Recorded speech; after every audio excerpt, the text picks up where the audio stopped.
Solving radicals. Solving radical equations and inequalities. Whenever we have inequalities, we're talking about number lines. Okay, this is the last section, 8.8. All right. Some of this stuff is pretty simple. Some's a little bit more involved, but when you look at this first one, solve for the radical first. You know you can't distribute the 3, but let's divide both sides by the 3.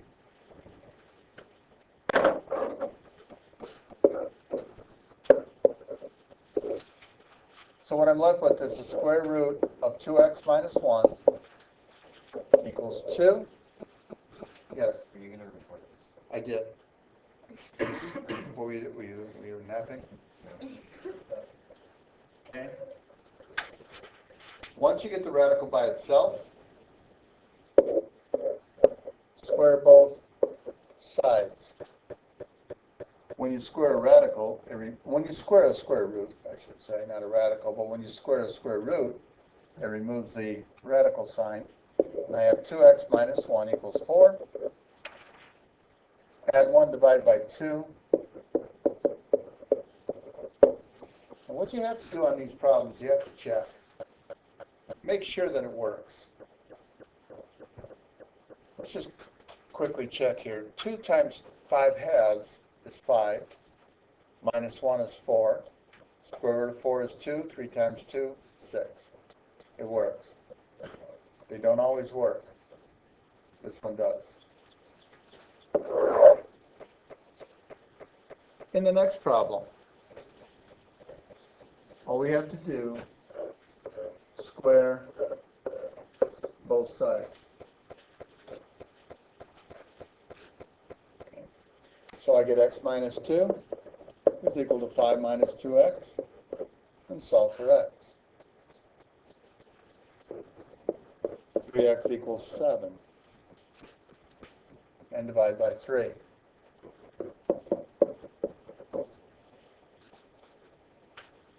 That's 2 1/3, right? So 2 1/3 minus 2.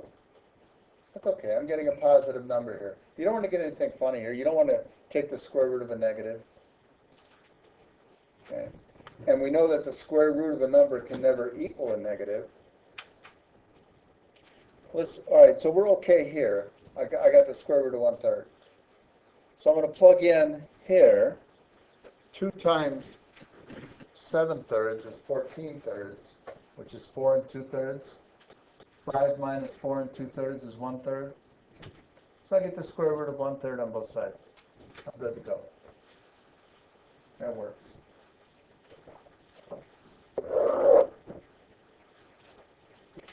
Square both sides of the next one. All right? And what I don't want you to do is say the right side of this equal sign is equal to x squared plus 4. We can't square each term. And every time I said we square both sides of the equation. Okay? So the left side of the equation, x minus 1. The right side of the equation, we need to use FOIL. Squaring a binomial comes up a lot. Square the first term, multiply the 2 together, negative 2x, and double it, negative 4x, and square the last term. Okay? It's a 3-step process. We use it almost daily. Set the equation equal to 0 by subtracting the x and adding the 1. X squared minus 5x plus 5. And factor. This doesn't factor. So we have to use quadratic formula. Opposite of b, plus or minus the square root. I'm going to do the discriminant over to the side of b squared minus 4ac 25 minus 20 is 5, all over 2 times 1. So I have two answers. I have 5 plus the square root of 5 over 2, and 5 minus the square root of 5, plus or minus, right? And something I don't have to do very often is to give me a decimal value for these, because I'm okay with exact answers. But a decimal is going to be easier to check when you plug it in for x than this whole thing. So go to your calculator.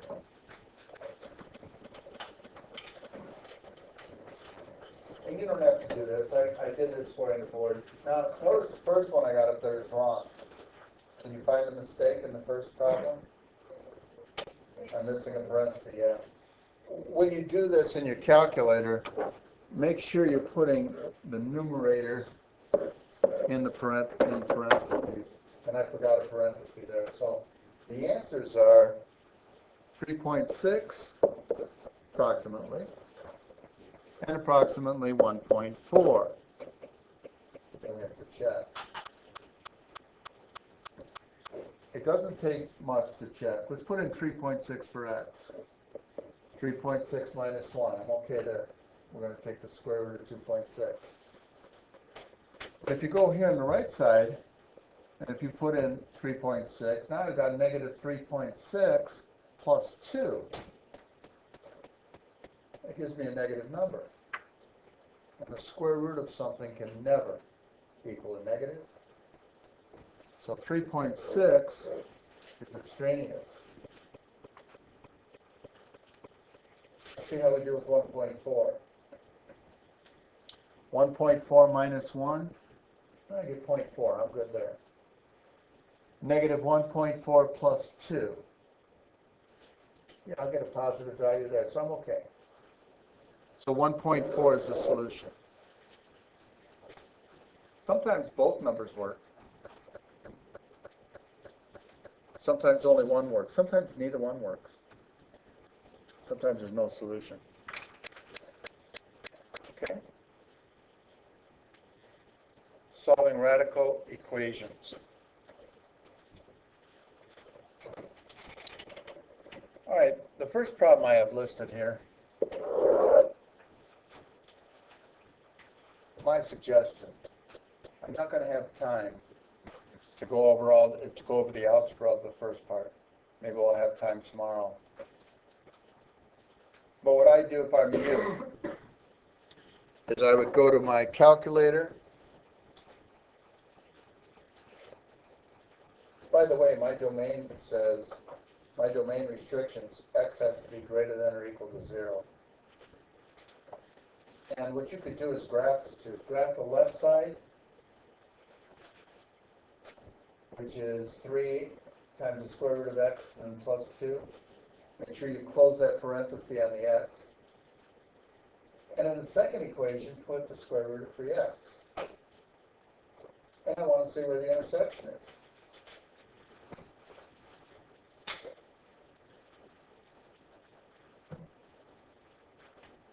All right, so you look at your drawing, look at your graph, where do you think they're going to intersect? I don't think 0 is going to work. If you plug 0 in both sides, you're going to get 2 equals 0. It's not going to work. The answer is they don't intersect.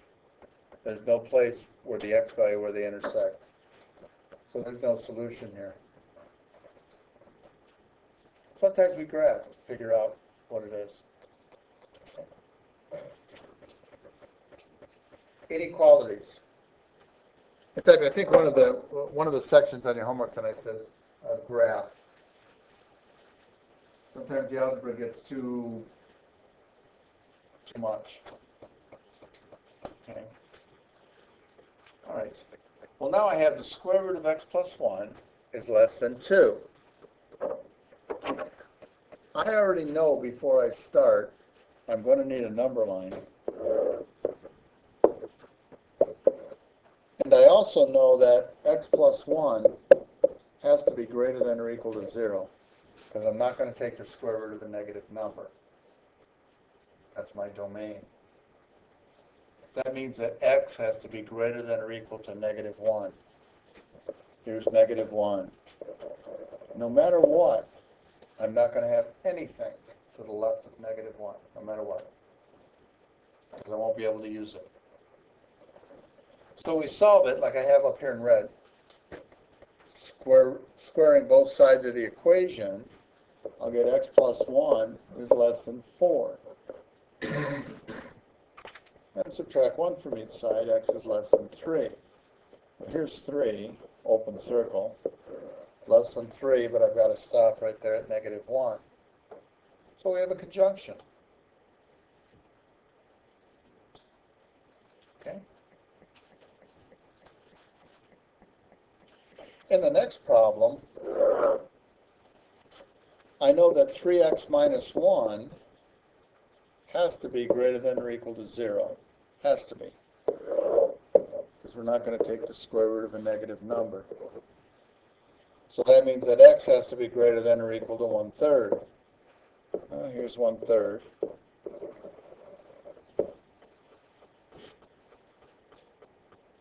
And we solve it. Square both sides. I guess I could divide by 3 first. Maybe we'll do that first. Divide by 3. And I'll get the square root of 3x minus 1 is less than 1/3. I can leave that sign there, less than, because I'm not multiplying by a variable. I'm not multiplying by a negative. And now I'll square both sides. And I'll get 3x minus 1 is less than 1/9. Add 1. 3x is less than, let's see, 1 is 9/9. If I add it to both sides, 1/9 plus 9/9 is 10/9. And multiply by 1/3. X is less than 10 over 27, which is somewhere out here. It's greater than 1/3. So we have another conjunction here. And where you have to be careful is if that were a greater than sign. Because then this arrow would go the other way, wouldn't it? And which one is it? Is it all values from 1/3 on? Or is it all values from 10/27 on? Test your intervals and you'll see. On some of them you're going to have to test. All right, finally, the last problem. We go right to the graph. X is less than 3 times the cube root of x plus 1. Go to your y equals. You're going to put y equals x. On y2, you're going to put 3 times the cube root of x plus 1. You can see what I did here. I just raised it to the 1/3 power.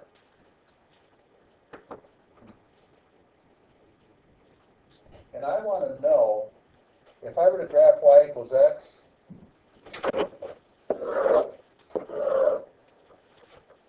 if I graph that left side, y equals x, it's a diagonal line. I want to know where that diagonal line is below whatever that is. So we graph them both. All right. So where is that diagonal line below?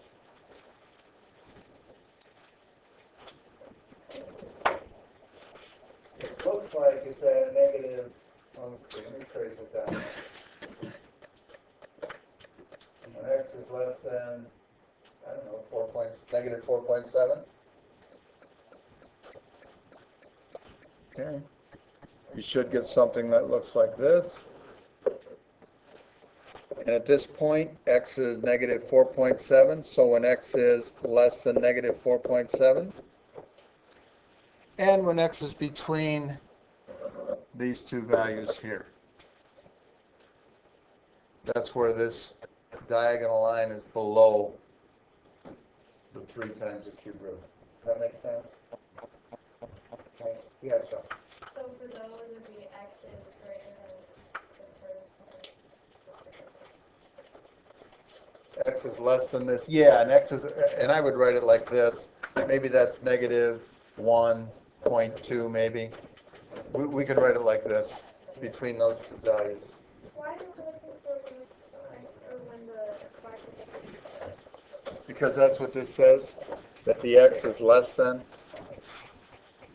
Okay? All right, your homework. Your homework is on page 542.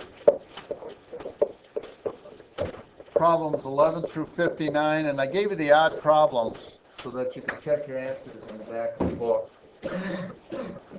Please have those done by tomorrow so we can review all day tomorrow for our test on Friday. All right?